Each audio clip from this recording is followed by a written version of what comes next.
Hi, and welcome to the Gemini user walkthrough tutorial. Originally, I was going to do this tutorial with live stream videos, but due to software issues that weren't good for my health, I'm gonna use images to guide you through the process instead. In this video, I am gonna walk you through how I made this drawing for the Guild Wars Wintersday competition.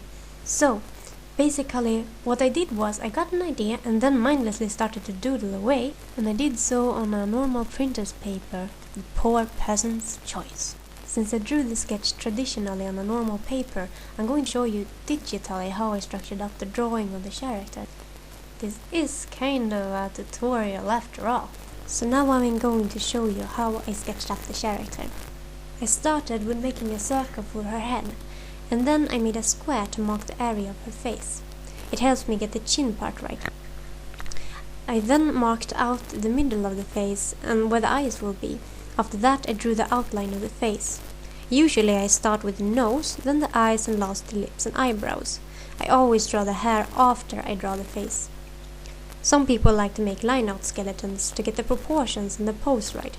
I, on the other hand, like to use boxes, circles, and cylinders. I always draw the collarbones, even though the characters are gonna wear concealing clothes. And don't forget the boobies!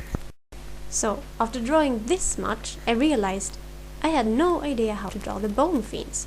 So I print screened some references and started to sketch some prototypes on a separate paper. I used the same method on these little creatures as on the necromancer, boxes, circles, and cylinders to get the shape of the body. I noticed that my first draft made the tails too short, so I lengthened it and drew the details. While I was at it, I drew some more doodles just to get the practice. The next step was to sketch the bone fiends into the drawing and a light sketch of the surroundings. After that, I drew in all the sketch details, and around here I decided to put a faint smile on the necromancer's face. And now comes the outlining. I choose to use a mechanical pencil for the line art. I draw left to right to avoid rubbing and smudging the drawn lines, and I use a blank paper under my hand to further avoid messing up the sketch or the already drawn lines when I draw on a place that's nearby.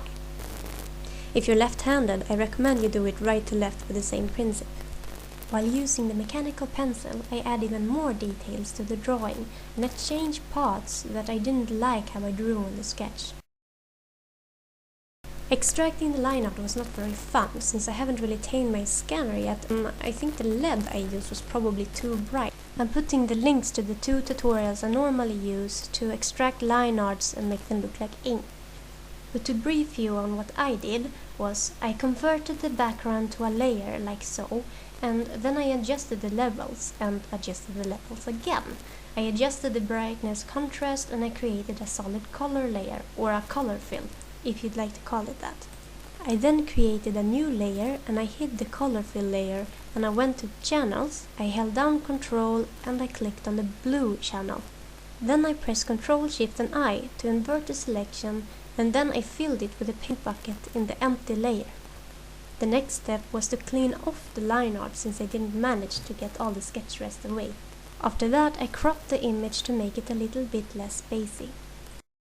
After tweaking and cleaning, crying and screaming, the line art turned out like this, and it was finally time to start coloring.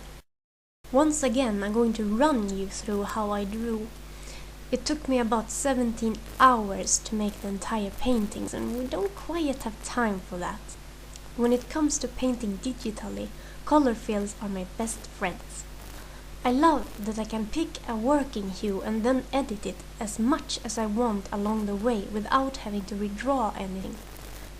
I use a lot of adjustment layers too, which is very handy as you only need to draw a basic layer and then you won't have to worry about going off the edges. I start off by taking a mid-tonish working background that lets me see what I draw. But before I do anything, I decide on a light source. In this case, it's mainly the moon. Then, I begin to put in the flats. On this pic, I began with the bone fiends, as they turned out to be my favorite part of the entire painting. I picked a mid-tone that seemed fitting. Normally, I put down all the flats before I start shading, but with these fellas, I decided to go straight into shadowing. I put 2 layers of highlights on these two, even though it's hard to see. They're there. Then I put a blue layer to make the color seem more nightish. Once the bone fiends are done, I put the flats on the pines, the snow, the tree trunks, the smoke from the death pipe, the flats for the clothes and the skin and the hair. The first flats she had for her hair was a deep dark blue color to differ her hair from her clothes better, only for my own convenience. All of the flats are in different color fill layers. Next, I put in the flats for the sky, the moon and the rocks. I didn't have the references for the necromancer's armor, so I drew the flats of the blue details and then went on with shading the moon. I put some shine highlight on it and drew the stars. Then I used a gradient in a dark blue color to give the sky some depth. I went on to shade the snow, and then I shaded the pines to give some depth behind them towards the horizon. I highlighted the snow and put some glitter on it. After that, I opened the armor reference and I added the metal flats. I didn't shade them, but I used 2 layers of shines to make them look metallic. I shaded and highlighted the blue details of the armor all in one go. Then I did the same with the leather on the armor, the skin and the eyes and lips. I put some gloss on the eyes, drew her hair and the death pipe. The hair I just drew a lot of light grey lines for the hairs and added some shadows and highlights to it. Then I put some shadows and highlights on the pine, rocks, tree trunks and I drew the clouds. After that I put some glow on the smoke coming from the pipe and the reflections it made on the armor. Once that was done, I put on a blue hue layer to make the snow and trees more night colored, and I put some more shadows on the snow. I finished off by putting some more highlights on the picture and then a little text with the title of the painting in the lower right corner.